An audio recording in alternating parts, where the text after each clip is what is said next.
Bonjour tout le monde, voilà. Euh, on est à Erev Rosh Chodesh Kislev, donc on est à la veille du mois de Kislev, un mois où va commencer la fête de Hanouka, donc avec des énergies très particulières, des énergies de retournement de situation, puisque Hanouka, mis à part qu'il y a eu le miracle de la fiole, mais le miracle de la fiole n'était que la conséquence d'un réveil d'une partie du Ham Israël, malheureusement une minorité qui s'appelait les Maccabim. Euh, Ça a permis donc un retournement de situation, de chasser euh, les Grecs et surtout la culture grecque qui était en Israël, un petit peu comme la culture occidentale aujourd'hui en Eretz Israël, qui donc avait entraîné une grande assimilation et on va dire malheureusement de la part du Ham Israël, euh, comment on peut appeler ça, les Juifs à l'époque, les Hébreux qui vivaient en Eretz Israël, avaient adopté une culture qui n'était pas la leur, et ça nous a valu beaucoup de problèmes. Donc grâce au Maccabim, le mois de Kislev est devenu un mois très positif où on a amené un petit peu de lumière qui s'est transformé en beaucoup de lumière. C'est pas un cours sur Hanouka du tout, mais tout ça pour vous signaler qu'on entre dans un mois très positif. Très positif.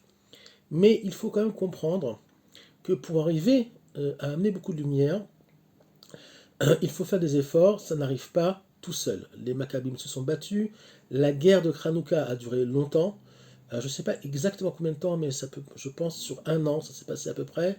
Ça n'a pas été fait d'une journée à l'autre. Le miracle qu'Hachem a entraîné grâce à cette rébellion du Ham Israël sur la culture grecque environnante euh, et ambiante a permis donc justement le miracle de la fiole. Parce qu'ils ont fait des efforts, alors Hachem aussi, il y a eu un réveil du bas, alors Hachem a, si on peut dire, réveillé aussi les forces positives d'en haut. Le cours va être sur comment se libérer justement de l'Égypte, comment se libérer de la culture grecque ambiante, qui est en fait la source de la culture occidentale, comment se libérer aussi surtout du plus grand Égypte qui existe, la plus grande limite qui existe, c'est nous-mêmes. Euh, un des secrets de la rédemption, c'est se libérer non pas que au niveau du clan, c'est-à-dire au niveau de la collectivité euh, des forces négatives, mais surtout aussi de se libérer au niveau de l'individu des forces négatives qui existent et qui sont tout simplement des forces qui sont en nous. C'est ce qu'on appelle aussi Zuhamat Anachash, les restes de l'empoisonnement, si on peut dire comme ça, de la faute d'Adam et Ève, qui a lieu au Gan Eden, et nous portons toujours en nous un peu de poison. On sait que beaucoup de gens sont toxiques, alors qu'il y en a qui sont très toxiques, il y en a qui le sont un peu moins, ils sont toxiques pour les autres, mais ils sont surtout toxiques pour eux-mêmes. Donc on va essayer d'apprendre un petit peu par quelques mots à prendre conscience justement de cette toxicité et d'essayer par des exercices, si on peut dire comme ça, de s'en libérer. Il y a un grand principe dans la Torah qui s'appelle Sour Mira. Ça veut dire éloigne-toi du mal. Quand tu vois le mal, euh, pour ne pas tomber dedans, euh, tout simplement éloigne-toi. Si tu vois comment dire, un attroupement de gens qui font des mauvaises choses, par exemple, ou si tu te retrouves dans un endroit où il se passe de mauvaises choses, sors de cet endroit-là. Par exemple, je dis n'importe quoi, tu es invité à une soirée, puis à un moment donné, il y en a un qui va sortir une ligne de coke, il va sortir des joints, il va sortir des bêtises. Euh, Sors de la maison, va-t'en, prends ta voiture et allume le moteur et tire-toi. Euh, Ça peut être aussi plus fin, dans le sens où tu es sur Internet, tu regardes un cours de Torah, et puis au passage, malheureusement, il y a une publicité avec des femmes très dénudées, ça arrive beaucoup.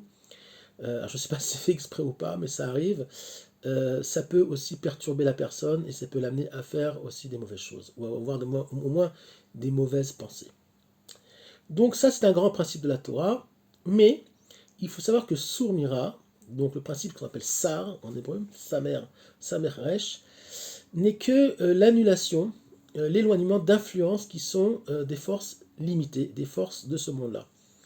Donc, pour se libérer vraiment, il faut aller beaucoup plus haut et se connecter à quelque chose de beaucoup plus essentiel, beaucoup plus original, si on peut dire. Un des grands secrets de la connexion réelle au divin passe... Alors, je préviens quand même les gens. Ce que je vais dire, c'est... pas ce que moi je vais dire, mais ce que je vais projeter. Disons que l'idée générale est une idée de très très haut niveau. Alors, ça prend une vie pour y arriver, d'accord? Faut pas en avoir peur. Il faut pas faut pas avoir peur de ne pas y arriver tout de suite. Il y a des gens qui seront plus à l'aise, qui seront plus rapides, et des gens qui le seront moins. Mais on va dire que c'est le tarlit, comme on dit en hébreu, c'est un but, c'est un chemin qu'il faut prendre. Après, chacun arrivera suivant son niveau. Le but donc du siar, le but du dialogue, si on peut dire comme ça, avec l'éternel, avec l'infini, passe par l'annulation de soi-même. Et je vais expliquer ce que ça veut dire. Et l'annulation des forces environnantes qui créent donc des écrans entre nous et le divin. Le monde a été créé avec des écrans. Il faut le savoir, puisque nous ne recevons pas les lumières divines telles qu'elles sont. Nous recevons, et heureusement d'ailleurs, sinon on ne pourrait pas vivre, le monde a été créé sur un principe d'écran, si on peut dire comme ça, qui filtre positivement la lumière divine. Pourquoi? Parce que tout simplement, il n'y aura pas de place, il n'y a pas de place dans l'essence du monde, dans l'essence de l'existence, si on peut dire comme ça, pour autre chose que le divin. Donc Dieu ne peut pas se manifester de façon claire, surtout pas dans le monde, on va dire, dans lequel on vit, dans le monde de la matière, sinon on n'aurait pas de place, on ne pourrait même pas exister. Donc c'est ce qu'on appelle le monde du Tzimtzum, le monde de la contraction. Nous vivons dans un monde contracté où le divin, pour le voir, pour le sentir, pour le voir, on ne va pas voir Dieu, mais pour le sentir, pour le comprendre, pour voir ses influences, il faut aller le chercher. C'est pas gratuit, d'ailleurs c'est tout le principe de le monde de l'Aïchtadlout, le monde de l'effort, puisque même en amour, entre un homme et une femme, il faut faire des efforts, même en amour entre des parents et des enfants, il faut faire des efforts, dans les deux sens, et même par rapport tout simplement aux gens qui sont autour de vous. Ça ne se fait pas tout seul, c'est des choses qu'il faut travailler. Et ben, l'amour et la connexion et le dialogue avec l'infini demandent encore plus d'efforts, parce que ça demande beaucoup, beaucoup, beaucoup d'annulation, beaucoup de travail, un travail mental, un travail spirituel pour y arriver. L'homme, dans son essence, inconsciemment, se dit il n'y a pas de place pour autre chose que moi, dans le sens où je suis un petit peu le centre du monde. Alors, c'est vrai chez les enfants, puisque les enfants, quand ils veulent quelque chose, ils le veulent tout de suite. Pourquoi? Parce qu'ils se prennent pour le centre du monde, et c'est normal, c'est pas grave, c'est partie du processus enfance, adolescence, âge adulte. Il y a des adultes qui sont encore à ce niveau-là, on le sait très bien, mais en principe, un adulte normal a compris avec le temps qu'il n'était pas le centre du monde. Mais il y a toujours en nous, on va dire, cette petite pollution. Si on est adulte, en tout cas, c'est une pollution, qu'on est enfant, c'est normal, qui nous fait croire que, bon, ben, moi d'abord. C'est une très très grande maladie mentale qui crée encore plus d'écran entre nous et le divin. Pour se libérer de ça, il faut ce qu'on appelle Gimishut Akelim. Il faut une très très grande flexibilité de l'esprit, une très grande flexibilité par rapport à autrui et au monde qui nous entoure.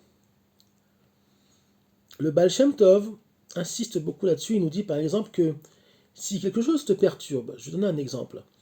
On a un voisin qui fait du bruit. Alors, ce que je vais vous dire, il y en a beaucoup qui ne vont pas l'accepter peut-être. Euh, c'est très profond, c'est très mystique, mais si le Baal Shem Tov le dit, vous pouvez le croire. J'ai donc un voisin qui va faire du bruit. J'ai deux solutions. Ou ça m'énerve, c'est-à-dire que je prends en compte ce bruit-là, ou je ne l'entends même pas, parce que je suis au-delà de tout ça, au-delà des perturbations extérieures. Si ça me gêne et que ça m'énerve, ça veut dire qu'en moi, il y a encore, on va dire, une influence du monde extérieur sur mon monde intérieur. C'est-à-dire que mon moi, ça s'appelle la yeshut en hébreu, euh, est encore avec ce qu'on appelle des écrans, des mechitzot en hébreu, des écrans entre l'extérieur, l'influence pardon, de l'extérieur sur mon intérieur. Si ça me dérange, c'est qu'en moi, il y a quelque chose qui n'est pas encore réparé. Alors, on ne parle pas des choses qui sont hors limite. Par exemple, si quelqu'un vous a volé, ou quelqu'un vous doit de l'argent, etc., ça ne veut pas dire que vous ne devez pas essayer de le récupérer. Mais il ne faut pas que ça vous touche au niveau émotionnel. Et là, toute la difficulté de la chose est à ce niveau-là. C'est pour ça qu'il y a des tribunaux, c'est pour ça qu'il y a des avocats, c'est pour ça qu'il y a une justice, plus ou moins, dans ce monde-là, parce que la justice doit être faite, mais même dans le monde, on va dire, de la justice, euh, ça ne doit pas me toucher émotionnellement. Les gens, de façon générale, portent sur eux des fardeaux ce qu'on appelle des charges émotionnelles, des fardeaux émotionnels euh, qui n'ont toujours pas réglé. Il y a 20 ans, il m'a dit que, ma femme hier m'a dit que, mon mari ne m'a pas offert de fleurs pour notre anniversaire de mariage l'année dernière, et puis ça. Et puis en fait, on rajoute sur notre émotionnel, on rajoute sur notre âme, sur notre nefesh, euh, des choses qui ne sont pas nécessaires. La rancune, pourquoi? On me le doit. Or, que nous dit la Torah? On ne vous doit rien dans ce monde. Le monde ne vous doit rien. Alors c'est très dur à accepter, je le sais. C'est très compliqué, mais c'est ce que la Torah demande à l'homme. C'est ce que la Torah demande émotionnellement à l'homme. Si on peut dire spirituellement et émotionnellement. Les gens se pourrissent la vie et la vie des autres par rapport à ce genre. Toutes les disputes viennent de là. Ah, hier, t'as pas jeté la poubelle. Ah, hier, tu m'as pas dit ça. Tu m'as pas dit que je t'aime. Bref, c'est sans fin. Les gens ne se parlent pas parfois des années et des années à cause de... Il m'a dit, il m'a pas fait, il m'a pas dit. Bon, bref, vous le savez très bien. On a plein de gens autour de nous comme ça, et peut-être même vous-même, et vous savez que vous avez encore sur vous ce genre d'influence et ce genre de poids. La Torah vous dit, vous voulez être en contact avec l'infini, vous voulez être en contact avec le divin, posez vos valises, posez vos sacs, ouvrez les sacs et videz-les. Alors vous allez me dire, oui, c'est pas facile. Non, c'est pas facile, mais c'est à la portée de tout le monde. Une des autres raisons qui est alors ce qu'on appelle Aviatuma, qui est la source de toutes les impuretés au niveau de la pensée, au niveau émotionnel, c'est le jugement. Alors, si je vous dis jugement, vous allez tout de suite penser au jugement par rapport à l'autre, par rapport à autrui. Alors ça, évidemment, oui, mais c'est pas c'est pas le jugement le plus, on va dire, le plus difficile à enlever. Même si on a toujours tendance à vouloir juger autrui, on se croit toujours un petit peu mieux que les autres, inconsciemment, hein, je dis pas que je parle de gens bien, de gens qui sont bien intentionnés, mais toujours un petit peu comme ça, on va dire des étincelles de jugement. Je ne parle pas de ça, même si ça fait partie de l'idée, mais ça, c'est le jugement le plus facile encore à annuler. On parle d'un jugement de situation. On parle d'un jugement euh, de, par rapport, on va dire, aux événements de la vie, aux événements donc, individuels qui nous concernent directement, je vais m'expliquer, et même aux événements de façon beaucoup plus générale. Vous êtes dans un bouchon, vous allez arriver en retard à votre travail, vous êtes en voiture, puis ça vous énerve. D'abord, ça n'a pas à vous énerver parce que même si vous vous énervez, c'est pas ça qui va arrêter le bouchon. C'est pas ça qui va empêcher que vous arriviez en retard. Vous êtes parti à l'heure, il y a eu un bouchon, bon, ça peut arriver. Se mettre, se bouffer, comme on dit, se bouffer de l'intérieur, vous savez, ça ne changera rien. Vous n'arriverez pas à l'heure, c'est foutu pour votre journée. Maintenant, il y a deux solutions. Ou vous en voulez à la terre entière parce qu'il y a un bouchon, et vous allez arriver en retard, vous en voulez à Dieu, vous en voulez à celui qui a fait l'accident et qui vous empêche d'avancer, vous en voulez à tout, au monde entier, ou alors vous n'êtes pas perturbable. C'est ce que la Torah demande, il faut être des gens imperturbables.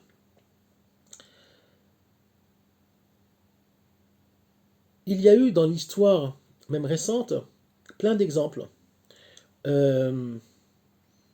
qui prouvent que on ne peut pas juger, nous, avec nos yeux, nos petits yeux, notre petit état de conscience, les situations. Je vais donner des exemples très très concrets.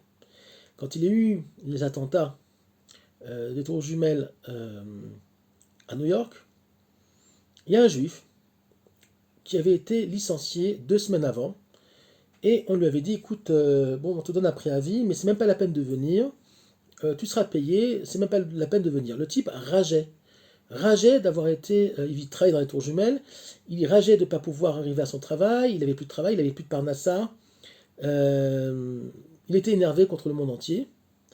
Et finalement, quand il y a eu l'attentat, il s'est aperçu que en fait, c'était un cadeau du ciel, et que grâce à cette lettre de licenciement, il avait été sauvé de la mort, puisqu'il arrivait toujours très tôt le matin à son travail, et il aurait été potentiellement dû être parmi les victimes. Des exemples comme ça, il y en a des millions par jour dans le monde entier. Il y a une autre histoire connue en Israël, par contre, il y avait eu, il y a déjà assez longtemps, il y a plus de 20 ans, ce qu'on appelle Asson Amasokim, la catastrophe des hélicoptères, où deux hélicoptères chargés de 30 soldats, c'est-à-dire que 35 soldats, il y a eu 70 morts pratiquement, sont tombés, sont télescopés, et malheureusement il y a eu beaucoup de morts, beaucoup de jeunes soldats qui sont morts. La base, dans la base, là où justement les hélicoptères ont récupéré les soldats, avant de partir, il y avait un jeune soldat, euh, qui avait raté l'hélicoptère. Je ne rentre pas dans les raisons pourquoi et comment, les raisons sont connues aussi. Ils l'ont pas attendu, ils l'ont oublié, et l'hélicoptère est parti. On dit que le soldat dit, je rageais, parce qu'il savait qu'il allait se faire engueuler d'avoir raté l'hélicoptère, et qu'il aurait été puni pour avoir donc raté ce transport. Et en fait, malheureusement pour les autres, les deux hélicoptères sont tombés, tout le monde est mort, il n'y a pas eu de survivants, et lui il a été sauvé. Donc, le fait de dire waouh, j'ai raté l'hélicoptère, c'est terrible, je vais me faire engueuler, en fait, le jugement était faux puisque c'est Hachem qui l'a sauvé de la mort. Et des choses comme ça, c'est tous les jours, et même parfois on s'en rend pas compte. On peut rater un train, on peut rater un métro, il peut y avoir une agression dans un métro, Hachem nous a protégés d'une agression, donc on ne peut pas juger donc les situations, on n'a pas les yeux, on ne comprend pas tout le système, très très très loin de là même. Donc on nous dit, dans la Torah de la Kabbalah, même les situations, ne les juge pas. Tu ne comprends pas pourquoi, par exemple, on t'a humilié. Tu étais à une Brit Mila, quelqu'un t'a dit quelque chose de travers, quelqu'un de ta famille, quelque chose de méchant, on s'est comporté par rapport à toi de façon inadéquate, tu as été très blessé. Prends tout dans la joie. Alors je sais que c'est très compliqué, c'est facile de le dire, mais c'est un exercice qu'il faut apprendre à faire et à prendre les choses, les situations comme elles sont. Ne juge pas, n'attire pas l'émotionnel, ne mets pas d'émotionnel dans ce genre de situation. Alors on ne doit pas être des robots non plus. On a des émotions, on est des êtres humains, on est bien d'accord. Mais si ce genre de situation arrive, ne le prends pas émotionnellement. Ne t'énerve pas, ne juge pas surtout. Tu ne sais pas pourquoi, même si tu ne connais pas la raison, et peut-être que tu la connaîtras jamais, euh, n'essaye pas de comprendre. Il y a des choses qui te dépassent, ça fait partie de l'annulation de l'homme par rapport à la vie, par rapport à Dieu, puisque si à partir du moment où tu te comportes comme ça, tu comprends que tu ne comprends pas tout, alors tu as tout compris. Voilà.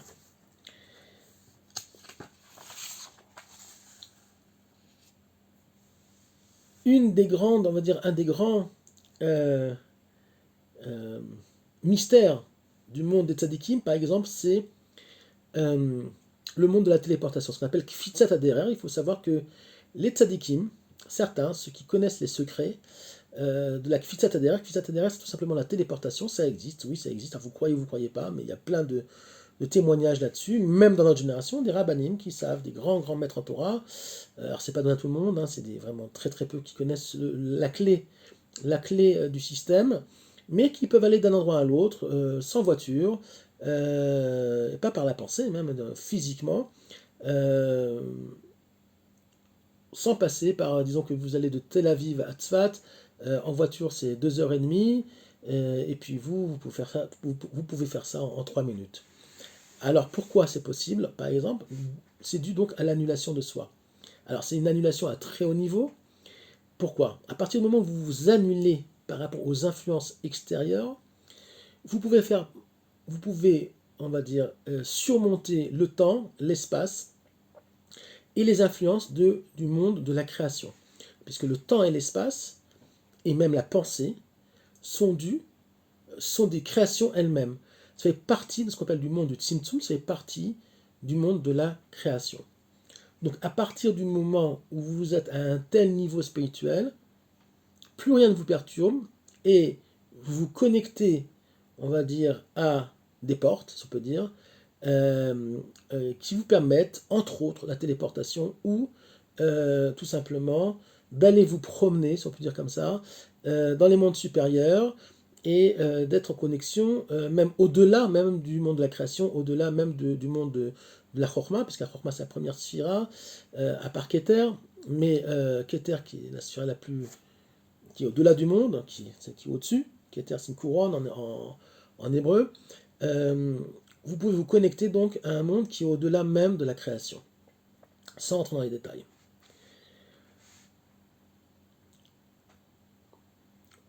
La prophétie, l'esprit divin qu'on appelle Ruach HaKodesh, c'est pareil. À partir du moment où vous arrivez à déconnecter toutes les influences extérieures, matérielles, mentales, vous arrivez donc à tout simplement à faire de la place au divin dans le monde tel qu'il est, puisque vous, tout simplement, vous brisez, vous cassez donc tous les écrans qu'il y a entre vous et les lumières divines, et elles peuvent enfin vous, si on peut dire, vous pénétrer. En tout cas, vous pouvez avoir accès à des mondes qui sont très spirituels. Alors, c'est pas du tout de la science-fiction, c'est pas que à l'époque des prophètes. Même aujourd'hui, il y a des gens qui arrivent à se connecter, et plus que vous croyez, à ces dimensions-là. Nos pensées sont créatrices, dans le bien comme dans le mal. Les pensées elles-mêmes font partie aussi de la création, donc si elles sont négatives, elles peuvent être aussi on peut être des fardeaux et des écrans supplémentaires à ceux qui existent déjà, par rapport donc aux lumières divines qui pénètrent et qui rentrent dans ce monde-là.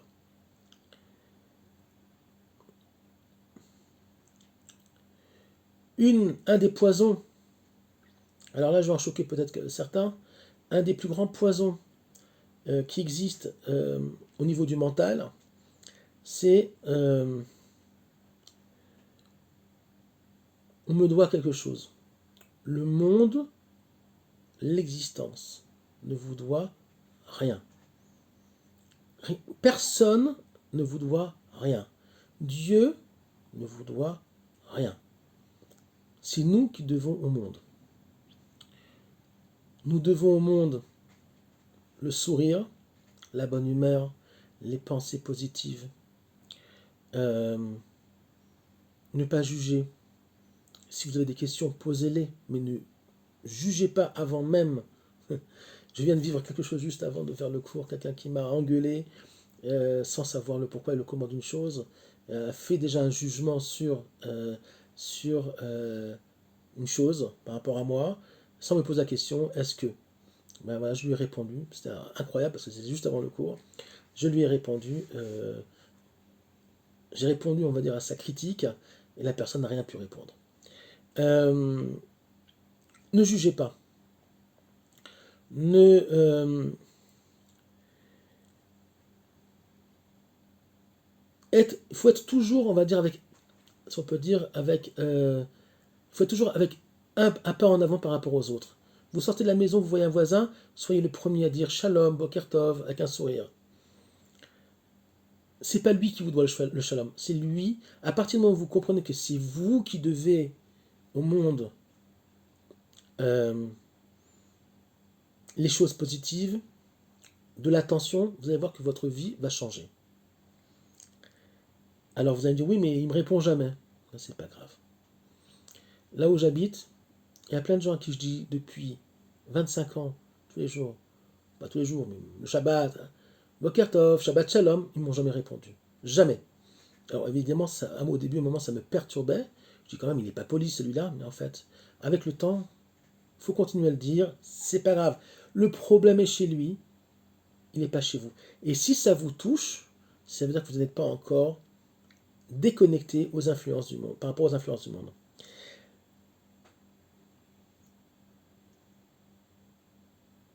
Il y a une différence entre le monde, excusez-moi, je vais dire une chose très importante. J'ai eu un blanc. Il y a une différence entre ce qu'on appelle se déconnecter émotionnellement du monde et d'être, qu'on dit en hébreu, adish. Adishut, la traduction c'est on s'en fout. Je sais plus comment dire, je sais plus comment dire en français, je trouve pas mon mot. Adishut, ça veut dire tout simplement, euh, en fait, l'autre ne m'intéresse pas. C'est pas ça, c'est pas de ça qu'on parle. C'est pas de dire se déconnecter au monde émotionnellement, ça veut pas dire ça ne m'intéresse pas ce que les autres ressentent, ça ne m'intéresse pas ce que les autres pensent. C'est pas ça que ça veut dire. Ça veut dire tout simplement que, au contraire, j'ai beaucoup d'empathie pour le monde. C'est pour ça que je suis toujours en train d'être le premier à dire des bonnes choses et à essayer de me comporter le mieux possible. Mais c'est pas parce que quelqu'un me répond pas ou me dit quelque chose de mal que, et si je ne le prends pas, je l'intègre pas émotionnellement, ça veut pas dire que je m'en fous. C'est tout simplement que je me détache émotionnellement de ce qu'il va me dire. Ça veut pas dire que je m'en fous. Tout simplement, je ne veux pas être influencé par son problème à lui. Voilà, c'est ça. Lui, il a un problème, ça ne doit pas me toucher. Maintenant, ça ne veut pas dire qu'il faut que je lui réponde agressivement, etc. Pas du tout. Mais je ne lui réponds pas, ou alors je lui réponds positivement. C'est un travail à faire sur soi. Le monde de la Géoula, le monde de la rédemption finale, va passer, alors ça a déjà commencé avec le Corona, mais c'est pas encore ça, par une phase, j'espère très très courte, qui va nous obliger à rentrer dans une situation mentale de, comme dit Rabbi Nachman, en achiza. On n'aura plus à quoi s'attacher à part le Créateur. C'est-à-dire que tous les points de repère qu'on va avoir vont tomber. Le monde de l'argent, les gouvernements, apparemment. Alors, c'est pas obligé que ça se passe. Ça peut se passer. Peut-être que Dieu aura pitié de son monde, peut-être que Dieu aura pitié de nous, et s'il n'a pas pitié de nous, c'est pas qu'il n'a pas pitié de nous, c'est pas ça que ça veut dire, c'est tout simplement que malheureusement le monde doit passer par cette épreuve pour qu'on grandisse, puisque les épreuves sont là pour nous faire grandir. Donc tout simplement que l'homme doit arriver pour la Géoula, donc pour la rédemption finale, à un niveau où les influences du monde, matérielles, spirituelles,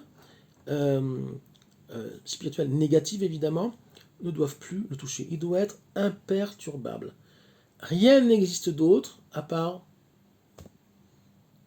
Dieu et sa Torah. C'est ce qu'on appelle le lâcher-prise. Même dans la vie de tous les jours, il faut apprendre à lâcher prise.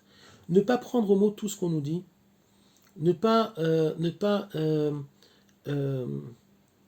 donner d'importance à une chose plus qu'elle en a. Une des grandes maladies mentales, c'est de faire d'une souris un éléphant. C'est ce que tout le monde fait. Et c'est ce qui entraîne donc les disputes. Alors vous allez me dire, oui, mais quand même, c'est très grave ce qu'il m'a dit. Oui. Maintenant, vous avez par exemple un mari ou une femme qui est affreux ou affreuse, okay, qui vous pourrit la vie du matin au soir. Ça ne veut pas dire qu'il ne faut pas divorcer, par exemple. C'est pas ça que ça veut dire. Mais même quand vous divorcez, ne le prenez pas émotionnellement. Je ne peux plus vivre avec toi, par exemple. C'est plus possible. Mais je ne suis pas du tout en colère contre toi. Je ne suis pas du tout énervé contre toi. Tu as des problèmes, tu ne veux pas les régler. Moi, je divorce, ou moi, je pars, ou en amitié, par exemple. Je ne suis plus capable d'être ton ami parce que tu es toxique. Ça ne veut pas dire que je suis en colère. Ça ne veut pas dire que émotionnellement, je vais me pourrir la vie et je vais lui la pourrir. Non. Ça va pas, il y a une situation. C'est pour ça que le divorce existe, par exemple. C'est pour ça que malheureusement, parfois on a des amis, puis on se rend compte que finalement, c'est plus possible. Donc il faut se détacher avec beaucoup d'amour, de ce genre de choses. Et ça, c'est la vraie libération, c'est la vraie sortie d'Égypte. La vraie sortie d'Égypte sort par une sortie d'Égypte intérieure. Alors vous allez me dire comment on fait. Alors c'est très simple et très difficile à la fois. Un peu de méditation. Sans rentrer dans...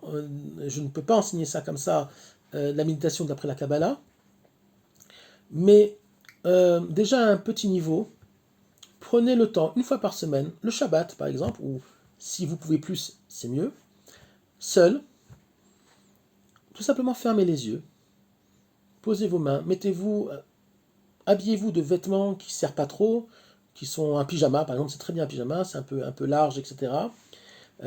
Sans pression corporelle, dans le calme, pas trop de lumière, c'est bien aussi, pas dans le noir, mais dans un endroit, on va dire, comme ça, mitigé. Et essayez de ne plus penser à rien d'autre, ou que des pensées positives, et tout simplement respirer. Prenez contact, connectez-vous à votre respiration très forte avec votre ventre qui va sortir, non pas que l'air rentre dans votre ventre, pas du tout, c'est les poumons qui vont gonfler, mais votre ventre va aussi sortir. Donc une respiration extrêmement profonde et aussi une expiration extrêmement profonde. Faites ça 10 minutes et apprenez à vous déconnecter de ce que vous voyez, de vos, on va dire, de vos émotions. Posez vos sacs émotionnels, bien qu'on doit le faire hors méditation, mais par la méditation c'est un peu plus facile. Posez vos sacs émotionnels, plus rien ne doit vous toucher pendant 10 minutes, un quart d'heure, 20 minutes, faites ce que vous voulez. Et vous pensez juste, mais ne rentrez pas dans un modèle où vous ne pensez à rien. C'est très important. Ne pensez à rien, pensez au néant, c'est interdit dans le judaïsme, puisque le monde a horreur du vide. Donc à partir du moment où vous rentrez dans une position mentale de néant, forcément quelque chose va rentrer et va prendre la place. En général, ce sont des choses négatives.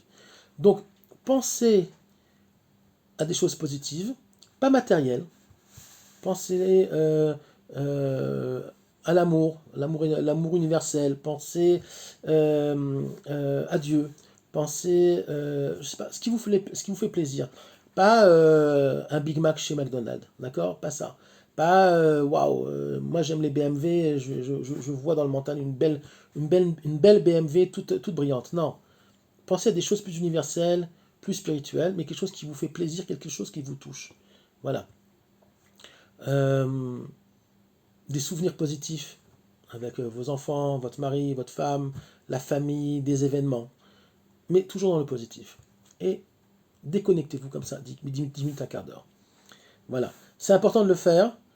Ça fait partie, on va dire, le monde dans lequel on vit, il est créé par Hachem, il est très très très positif. Malheureusement, ce qui est négatif, c'est pas le monde dans lequel on vit, c'est la vision qu'on en a. Par, justement, je l'ai dit tout à l'heure, par le fait de vouloir juger euh, des événements ou des individus, alors qu'on ne comprend pas, on n'a pas toutes les données pour pouvoir juger, et très loin de là, et on ne les aura jamais. Voilà. Donc, c'était un petit cours pour une libération, une Géoula, une rédemption finale, d'abord qui va passer par l'individu. Connectez-vous à vous-même, connectez-vous aux choses positives, et surtout, surtout, apprenez à vous déconnecter émotionnellement des mauvaises choses. Euh, Sortez aussi, pour ceux qui ne le sont pas encore, qui n'ont pas encore fait, du surplus matériel, même si vous avez les moyens, ça n'a rien à voir.